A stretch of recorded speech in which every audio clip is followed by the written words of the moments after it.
El estadio AT&T de Dallas se erige hoy no solo como una estructura de acero y vidrio, sino como el epicentro de la historia del fútbol moderno.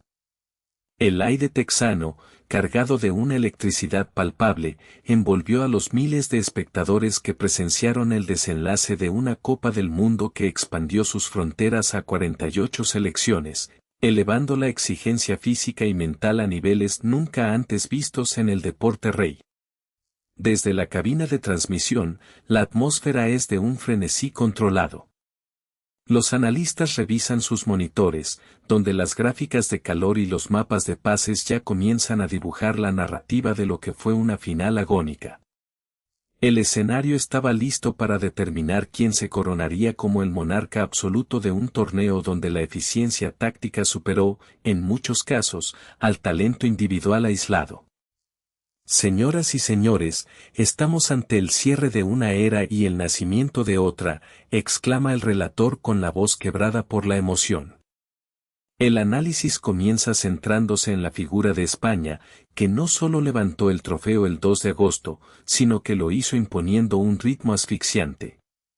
La selección española no ganó simplemente por un resultado, sino por una superioridad numérica y posicional que dejó exhausto al rival.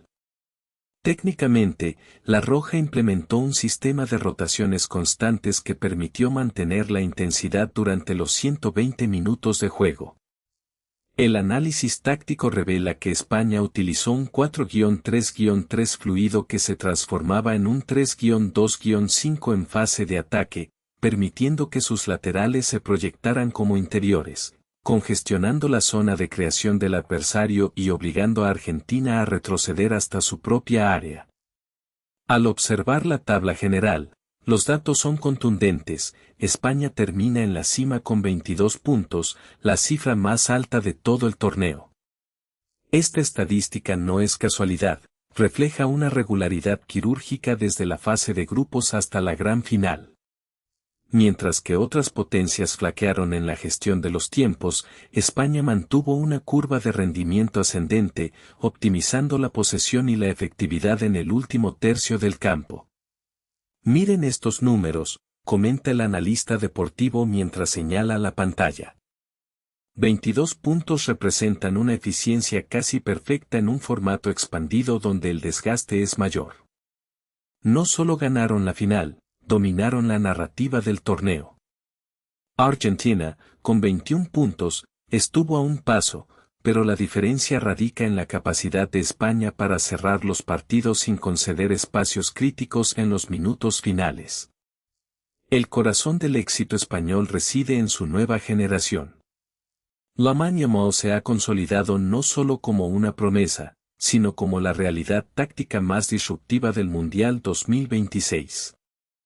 Su capacidad para atraer a dos defensores en el carril derecho abrió pasillos interiores que fueron aprovechados con maestría por Dani Olmo y la visión periférica de Rodri, el ancla que mantuvo el equilibrio entre la ambición ofensiva y la seguridad defensiva. La clave fue la sincronización entre Rodri y Olmo, explica el analista. Rodri no solo recuperaba balones, sino que dictaba el tempo del juego, decidiendo cuándo acelerar la transición y cuándo pausar para reorganizar el bloque. Ferran Torres, por su parte, ejecutó un trabajo sucio fundamental, presionando la salida argentina y forzando errores que fueron letales en el tiempo extra. Por el otro lado del campo, la selección argentina llegó a Dallas con la etiqueta de candidata legítima y la presión de defender su corona de Qatar 2022. El equipo de Lionel Scaloni mostró una resiliencia admirable, basando su juego en una defensa compacta y transiciones rápidas. La albiceleste logró llegar a la final con 21 puntos, demostrando que seguía siendo una maquinaria competitiva capaz de sufrir y ganar. Argentina jugó el partido de su vida, comenta el relator. Se replegaron en un 4-4-2 muy sólido, buscando cerrar los pasillos internos para anular la creatividad española. Fue un duelo de ajedrez donde Scaloni intentó desgastar la paciencia de la Roja, apostando por el contraataque y la genialidad individual para resolver los encuentros. El desarrollo del encuentro fue una batalla de desgaste. Durante los primeros 90 minutos, España tuvo el control del balón, alcanzando picos de posesión del 65. Sin embargo, Argentina demostró por qué es la subcampeona del mundo, bloqueando disparos, interceptando líneas de pase y manteniendo el marcador en cero gracias a una coordinación defensiva impecable y una actuación estelar de su portero. Tácticamente, Argentina logró neutralizar la amplitud de España durante gran parte del juego, analiza el experto. Obligaron a los españoles a jugar por el centro, donde la densidad de jugadores argentinos era máxima. Fue una apuesta arriesgada, pues cedieron el control territorial, pero mantenían el control del resultado hasta que el cansancio empezó a pasar factura. El tiempo extra fue donde se decidió el destino del trofeo. Con los músculos fatigados y la mente al límite, el juego se volvió más abierto. España, fiel a su estilo, no dejó de buscar el espacio. La fatiga comenzó a generar huecos en la línea de 5 que Argentina había improvisado para resistir el asedio final, y fue ahí donde la calidad técnica de la Roja marcó la diferencia. El gol de la victoria llegó precisamente por un error de posicionamiento derivado del cansancio, relata el analista. Una recuperación rápida en medio campo, un pase filtrado que rompió 2 líneas defensivas y una definición gélida. Fue el golpe de gracia que sentenció el 1-0 y que permitió a España coronarse campeona 16 años después de Sudáfrica 2010. Al analizar la tabla general, es fascinante observar la disparidad y la competitividad. Inglaterra se queda con el tercer lugar y 19 puntos, confirmando que es una potencia constante pero que aún lucha por dar el paso final hacia la gloria máxima. Francia, en cuarta posición con 18 puntos, mostró destellos de genialidad pero careció de la solidez defensiva que España exhibió durante todo el certamen. Es interesante ver cómo Noruega, Bélgica y Marruecos se pelearon la zona media de la tabla, menciona el relator. Noruega terminó quinta con 12 puntos, demostrando que su potencia ofensiva es real, aunque les faltó equilibrio táctico en las fases eliminatorias. Marruecos, con 11 puntos, sigue siendo la bandera del fútbol africano, manteniendo una disciplina táctica envidiable. El análisis se desplaza hacia las sorpresas y decepciones. México logró una 10ª posición con 12 puntos, un resultado digno que refleja un crecimiento en su estructura de juego, aunque lejos de pelear por el título. En contraste, Brasil terminó en la 11ª posición con 10 puntos, una cifra que para los estándares del samba se considera un fracaso rotundo, evidenciando una crisis de identidad táctica en el gigante sudamericano. Brasil sufrió mucho en este mundial, analiza el experto. Se vieron vulnerables ante equipos con transiciones rápidas. Su incapacidad para gestionar los tiempos del partido los dejó fuera de los puestos de privilegio, mientras que selecciones como Colombia, con 11 puntos, mostraron una coherencia colectiva mucho más marcada. El impacto del formato de 48 selecciones es evidente al observar la parte baja de la tabla. Equipos como Panamá, Jordania, Haití y Túnez terminaron con 0 puntos, evidenciando la brecha técnica que aún existe entre la élite y las naciones emergentes. Sin embargo, el torneo permitió que Curazao y Nueva Zelanda sumaran sus primeros puntos, aportando un color multicultural al evento. El Mundial 2026 fue un laboratorio, afirma el relator. Vimos a equipos como el Congo o Ghana peleando la zona media con 4 puntos, lo que demuestra que el fútbol se está globalizando. Pero al final, la brecha se cierra con entrenamiento, táctica y, sobre todo, con la capacidad de mantener la concentración durante un mes de competición intensa. Volviendo al análisis de la final, el aspecto psicológico fue determinante. España entró al campo con la confianza de quien sabe que domina el juego, mientras que Argentina cargaba con el peso de la historia y el deseo de repetir la hazaña. Esa presión mental se tradujo en un juego más reactivo para la albiceleste, que aunque eficiente, terminó siendo superada por la proactividad española. La madurez de Lamine Yamal fue clave, destaca el analista. Para un jugador de su edad, mantener la calma bajo la presión de una final mundialista en Dallas es extraordinario. Fue el motor que mantuvo la esperanza del equipo cuando el partido parecía estancado en un empate eterno.